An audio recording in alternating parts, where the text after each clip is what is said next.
안녕하십니까. 철강 담당하고 있는 박승봉입니다. 네, 오늘 저희 철강 섹터 하반기 전망 관련해서 말씀을 드릴 거고요.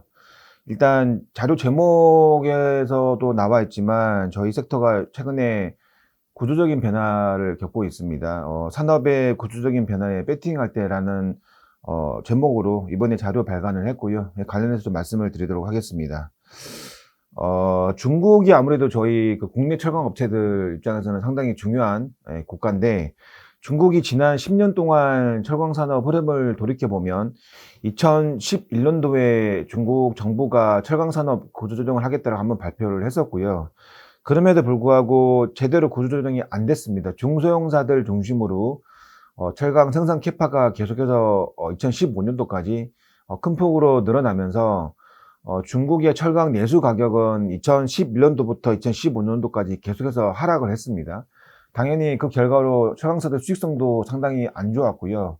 그러다 보니까 중국이 이제 자국 내에서 생산되는 철강 제품이 다 소화가 되지는 못했고, 미르내기 식으로 수출을 또 많이 했었습니다. 그래서 중국만 망가진 게 아니고 전 세계 철강 시장을 상당히 이제 안 좋게 만드는 원인으로 중국이 작용을 했다라고 보시면 될 것 같고요. 그게 2016년도에 중국 정부가 다시 한번 또 철강산업 구조조정을 하겠다고 발표를 했습니다. 2016년도 1월 달에 중국 전체 철강 캐파의 한 1억에서 1억 5천만 톤 정도의 캐파를 줄이겠다라고 발표를 했었고요. 그때부터 다시 이제 철강 가격이 상승을 하기 시작을 했습니다. 상승을 하기 시작을 했고, 2018년도 상반기까지 생각보다 많이 가격이 올랐습니다. 거의 2배 가까이 가격이 오르면서 철강사들 수익성도 많이 좋아졌죠. 많이 좋아졌는데 2018년도 하반기부터는 다시 이제 중국 정부가 이런 철강 구조조정에 대한 의지가 약화가 됐습니다. 약화가 되면서 철강 가격도 조정이 나오기 시작을 했습니다. 18년도 하반기부터 조정이 나왔고, 그 조정 흐름이 2019년도에 내내 이어졌고, 그러다가 이제 2020년도 들어서 잘 아시겠지만 코로나가 이제 터지면서 2019년도 1분기는 중국 철강 가격이 좀 조정이 있었습니다. 조정을 받고, 2분기부터는 생각보다 중국이 어쨌든 뭐 경기 지표라든지 여러 가지 그 흐름들이 빨리 회복이 됐습니다. 다른 국가들 대비 훨씬 더 코로나로부터 빨리 탈출을 했기 때문에 가격이 하반기부터 다시 좀 올라가기 시작을 했습니다. 그러다가 2021년도, 그러니까 작년 연말부터 올해 들어서 중국 철강 가격이 아주 유례가 없을 정도로 큰 폭으로 상승을 하기 시작을 했고요.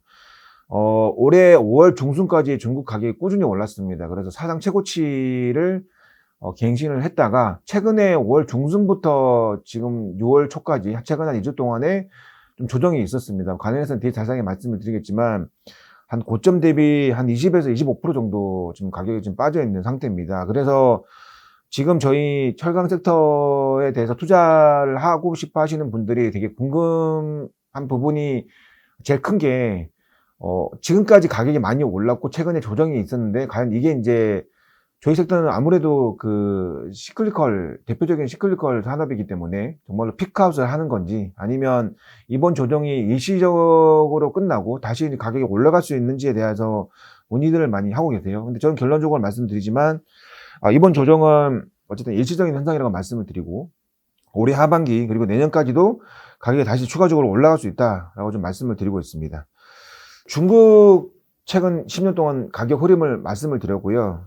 근데 지금 중국 말고 글로벌하게 철강 가격 흐름을 살펴보면 최근 2주 동안 가격 빠진 건 중국만 빠졌습니다. 나머지 국가들은 뭐 미국, 유럽, 그 다음에 한국, 기타 아시아, 동아시아 국가들 전부 다 최근 2주 동안 가격이 오히려 올랐습니다. 올랐고, 미국 철강 가격은 최근에 여름 가격이 톤당 한 1,600불, 1,700불까지 올랐습니다. 예, 올랐고, 유럽이 한 1,300불 정도로 높게 유지가 되고 있고, 한국은 한 1,200불 정도가 좀 되고 있는 상황인데, 중국이 그동안 쭉 오르다가 말씀드렸지만 최근 2주 동안 가격이 빠지면서 여름 가격이 최근에 톤당 800불 아래로 떨어졌어요. 그러면 미국 여름 가격이랑 중국 여름 가격의 차이가 거의 2배 가까이 나는 상황이에요. 1,600불, 1,700불, 그리고 이쪽은 800불대, 그러니까 2배 가까이 차이가 나는데, 결국에는 미국 가격이 빠지든 아니면 중국 가격이 올라가든 둘 중에 하나가 어쨌든 간에 가격 격차를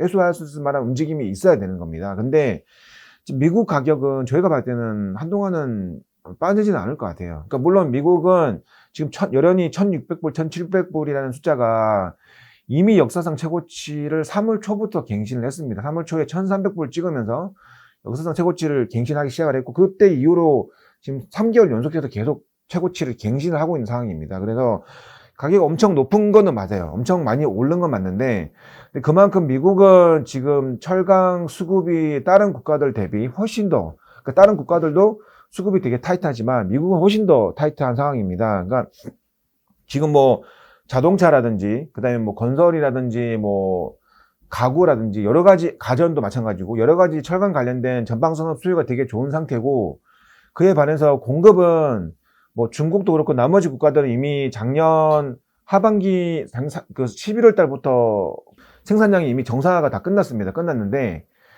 미국은 아직도 철강 생산량이 전년 동기 대비 최근에 플러스로 전환이 되긴 했지만 코로나가 발생하기 이전인 2019년도랑 비교를 해보면 아직도 공급량이 여전히 많이 부족한 상황입니다. 그래서 수요는 폭발적으로 증가한 반면에 공급은 여전히 생산 차질이 많은 상황이고, 그리고 이전에 그 트럼프 대통령 그 당선되고 나서 2018년도에 철강이랑 알루미늄에 대해서 그 수입 규제, 그러니까 무역 확장법이 232조라는 거를 발동을 하면서 수입 규제를 되게 세게 했습니다. 그래서 공급은 부족하고 수요는 넘치는데 수입도 할 수 없는 상황입니다. 이 세 가지가 동시에 이제 동시다발적으로 작용을 하면서 가격이 폭발적으로 올라간 상황입니다. 그래서 저는 미국이 이런 타이트한 수급이 한동안 더 유지가 될 거라고 보고 있습니다. 최근에 뭐 추가적으로 미국은 어쨌든 뭐 인프라 쪽 대규모 인프라 투자를 통한 경기 부양책들을 추가적으로 발표를 좀 할 거고, 수요도 어쨌든 간에 전반적으로 좋은 상황이기 때문에 지금 분위기가 계속 유지가 된다라고 말씀드리고요. 그러니까 중국은 최근에 가격이 왜 빠졌냐를 말씀을 드리면 정부의 정책이 바뀌어서 그렇습니다. 그러니까 그동안 뭐 철강도 마찬가지지만 뭐 구리도 마찬가지고 웬만한 원자재 가격들이 워낙 좀 많이 올랐기 때문에 중국 정부가 원자재 가격 상승에 대해서 좀 부담을 느끼고 있는 상태였고, 그게 이제 5월 중순에 중국 정부가 이제 그 철강을 포함한 원자재에 대해서 그 과열을 막기 위한 정책 대응을 하겠다라고 발표를 했었고요. 철강에 대해서는 실제적으로 이제 그 상해나 아니면 대련 쪽에 상품 거래소에서 거래가 되는 선물 가격, 그러니까 철강석이라든지 뭐 철강이라든지 이런 제품에 대해서 선물 계약에 대한 규제책들을 5월 중순에 발표를 했습니다. 뭐 거래 수수료라든지 증거금이라든지 이런 부분들을 인상을 시킴으로 인해서 선물 시장 쪽 먼저 가열을 억제를 하겠다라는 정책이고요. 그게 발표가 되면서 선물 가격이 먼저 빠졌고, 아무래도 철강 선물 가격이 빠지다 보니까 이제 철강 그 현물 가격도 같이 빠지게 된 거죠. 그래서 현물 가격이 5월 중순 고점 대비 한 20% 넘게 지금 빠진 상태인데, 근데 중국이 이번처럼 정부가 나서가지고 철강 쪽 가열을 막겠다라고 한 게 처음은 아닙니다. 예전에도 있었습니다. 2016년도랑 2017년도도 똑같이 선물 시장 쪽 규제를 하면서 철강 쪽 그 시장 가열을 막겠다라는 게 그때도 있었는데, 2016년도 같은 경우는 4월 달에 정책을 발표를 했었습니다. 그러니까 정책 발표가 되고 나서 철강 가격이 한 2달 정도 빠졌어요. 2달 정도 빠지면서 가격 고점 대비 한 23% 정도 그때 가격 조정이 있었는데 이번에도 비슷해요. 그러니까 5월 중순에 그런 정책이 발표가 됐고 2주 동안의 가격이 빠졌는데, 고점 대비 딱 지난주 목요일 기준으로 고점 대비 제품별로 다르긴 하지만 거의 20에서 25% 정도가 가격이 빠졌습니다. 그러니까 그때 과거 사례를 밀어서 봤을 때는 이번에도 정부의 그 정책 대응에 따른 가격 조정은 웬만큼 이제 지난주 목요일자로 거의 끝났다라고, 그러니까 반영이 됐다라고 저희는 보고 있는 거고요. 때마침 지난주 목요일, 금요일부터 선물 가격 반등이 나왔습니다. 예, 반등이 나왔기 때문에 어쨌든 조정은, 왜냐면 그동안 철강 가격이 워낙 많이 올랐기 때문에 분명히 조정은 필요했었던 거고, 그 조정을 이제 중국 정부가 때마침 빌미를 적절하게 잘 제공을 해준 거로 저희는 예상을 이렇게 보고 있습니다. 그리고 올해 연간으로 보면 전 세계 철강 수요는 작년에 아무래도 코로나 영향이 있었던 기저효과가 분명히 있었기 때문에 전 세계 철강 수요는 올해 작년 대비 한 6% 정도 늘어날 걸로 보고 있습니다. 나쁘지 않는 거죠. 그러니까 뭐 중국도 좋지만 미국이나 유럽, 계속 말씀드리지만 한국도 마찬가지고 전체적으로 철강 수요가 되게 좋습니다. 오히려 공급이 수요를 못 따라가서 거의 뭐 쇼티지가 많이 날 정도로의 수요가 되게 좋은 상황이라고 보시면 될 것 같고요. 최근에 일례로 말씀드리면 그 한국 같은 경우는 지금 지난 2주 동안에 중국 가격은 제가 빠졌다고 말씀을 드렸는데 미국이나 유럽 가격은 오히려 올랐습니다. 그 2주 동안 올랐고 한국도 올랐어요. 근데 특히나 한국은 그 철근 가격이 2주 전만 하더라도 톤당 한 100만 원 정도가 있었어요. 톤당 100만 원 하던 게 일주일 만에 유통 가격 기준이긴 하지만 일주일 만에 130만 원이 넘었습니다. 그러니까 일주일 만에 가격이 30% 넘게 오른 거예요. 이거는 상식적으로 말이 안 되는 거예요. 그만큼 물량이 워낙 부족하기 때문에. 그러니까 저희 철근 시장이 대형 건설사들하고 중소형 건설사들이 있는데 대형 건설사들은 당연히 이제 저희 국내에 있는 뭐 현대제철이라든지 뭐 동국제가 이런 철근 업체들이 정기적으로 납품을 해왔기 때문에 대형 건설사들까지도 뭐 공급 부족이 심하지는 않아요. 근데 중소형 건설사들 같은 경우는 이제 철강사들이랑 직납 계약을 하는 게 아니고 유통시장을 통해서 철근을 조달을 하는데 그 유통시장에서 그 거래가 되고 있는 철근에 거의 어떻게 보면 씨가 말랐다고 할 정도로 물량이 되게 부족한 상황입니다. 그러다 보니까 부르는 게 값이 돼버린 거예요. 그러니까 지난주만 하더라도 톤당 100만 원 정도의 구매를 할 수 있었는데 물량이 워낙 없다 보니까 일주일 만에 130만 원 불러도 없으니까 거래가 되는 거예요. 그러니까 그게 호가로 나타나고 있습니다. 그 정도로 수급이 되게 타이트하다라고 보시면 될 것 같아요. 그래서 어쨌든 전 세계 수요는 올해 작년 대비 한 6% 정도 늘어날 걸로 제가 예상을 하고 있고 중국도 나쁘지 않습니다. 작년에 수요가 되게 좋았는데 7%, 8% 정도 늘었는데 증가율 자체는 작년보다는 크지는 않습니다. 근데 어쨌든 올해도 그러니까 중국조차도 올해 차강 수요는 한 3% 정도 늘어날 걸로 보고 있는 상황입니다. 그리고 중국이 작년에 철강 수요가 생각보다 좋았던 이유는 아무래도 이제 코로나가 발생을 하면서 1분기 때는 확실히 수요가 좀 안 좋았습니다. 안 좋았는데 대신에 중국 정부가 전반적인 그런 그 중국 경기 지표가 꺾이는 거를 방지를 하기 위해서 경기 부양책들을 작년에 많이 발표를 했었죠. 특히나 인프라 쪽, 그러니까 인프라 같은 경우는 지방 정부들로 하여금 이제 그 특수 채권, 그러니까 특수채를 많이 찍어내도록 유도를 해서 그러니까 지방 정부가 그 특수 채권을 찍어낸 돈으로 이제 실질적인 SOC 투자를 많이 하라고 유도를 한 거죠. 그러니까 실제로 작년에는 그런 특수 채권이 많이 발행이 됐습니다. 그 돈 가지고 인프라 투자를 많이 했었어요. 그래가지고 결론적으로 인프라 투자가 생각보다 많이 회복이 빨리 됐습니다. 그래서 철강 수요도 되게 좋았던 거고요. 이런 부분들이 올해도 지속이 된다라는 겁니다. 근데 올해 같은 경우는 중국 정부가 작년만큼 그렇게 경기를 공격적으로 부양을 할 필요성이 없는 거예요. 그래서 부양책들이 발표가 안 되고 있습니다. 그리고 지방 정부들이 발행하는 특수 채권 같은 경우도 작년보다는 훨씬 더 많이 지금 감소가 된 상황입니다. 그래서 작년에 그런 정책들 효과가 올해 3분기까지는 저희는 유지가 되는데 4분기부터는 아무래도 수요가 조금 이제 둔화가 될 가능성이 높다라고 말씀을 드리고요. 근데 저희가 근데 올해 결국에는 포인트로 보는 건 그러니까 작년에 시진핑 주석이 10월 달에 중국의 그 장기적인 탄소 저감 관련된 로드맵을 발표를 했습니다. 2030년도까지 탄소 배출 피크아웃을 하고 2060년도에 이제 탄소 중립으로 가겠다고 이미 발표를 했고요.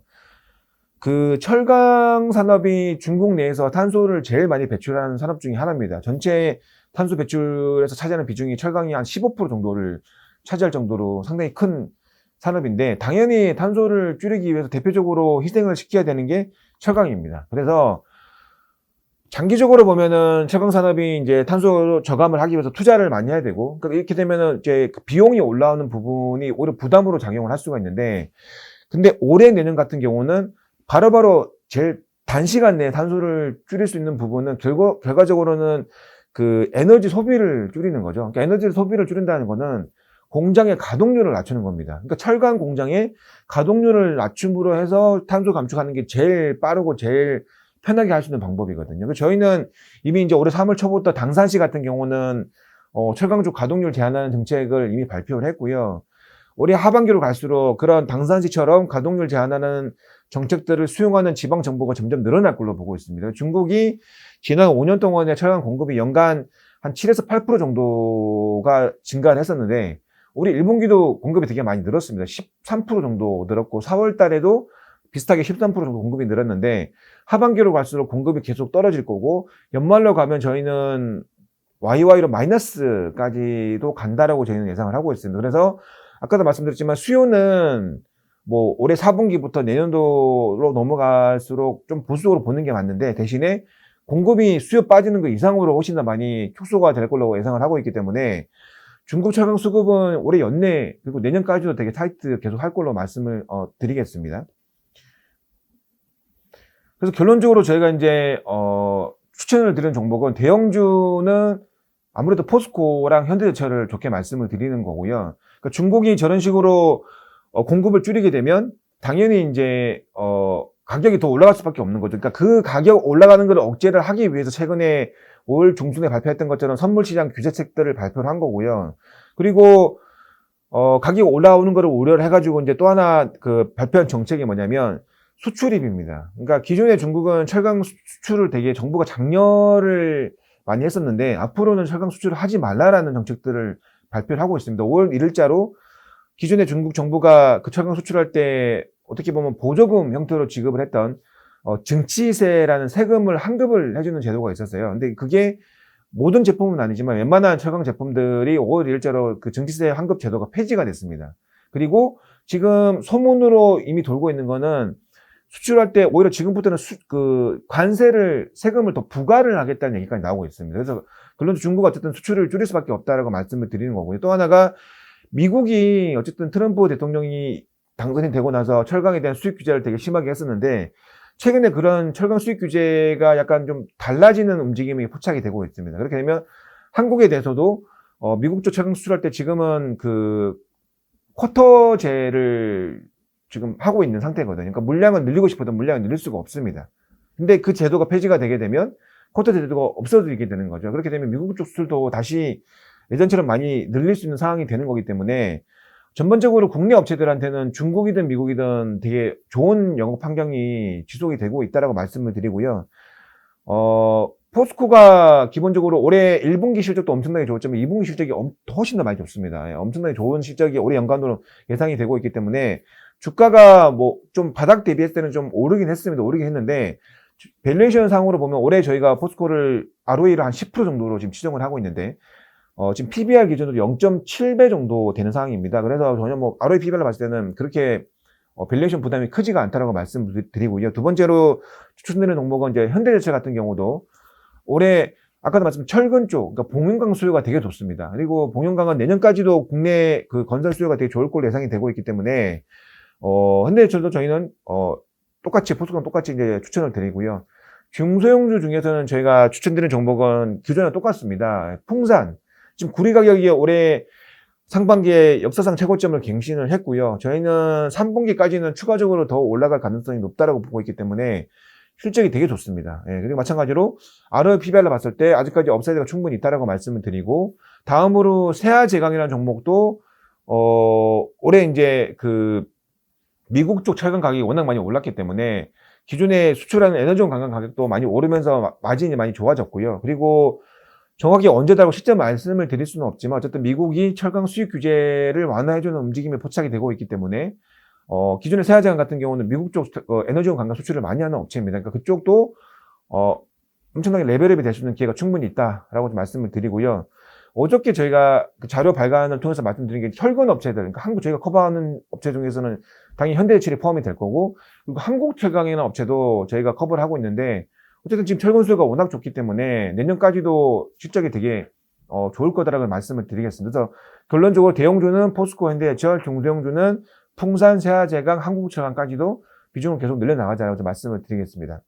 이상으로 오늘 준비된 자료는 다 말씀을 드렸고요. 네, 발표를 마치도록 하겠습니다. 감사합니다.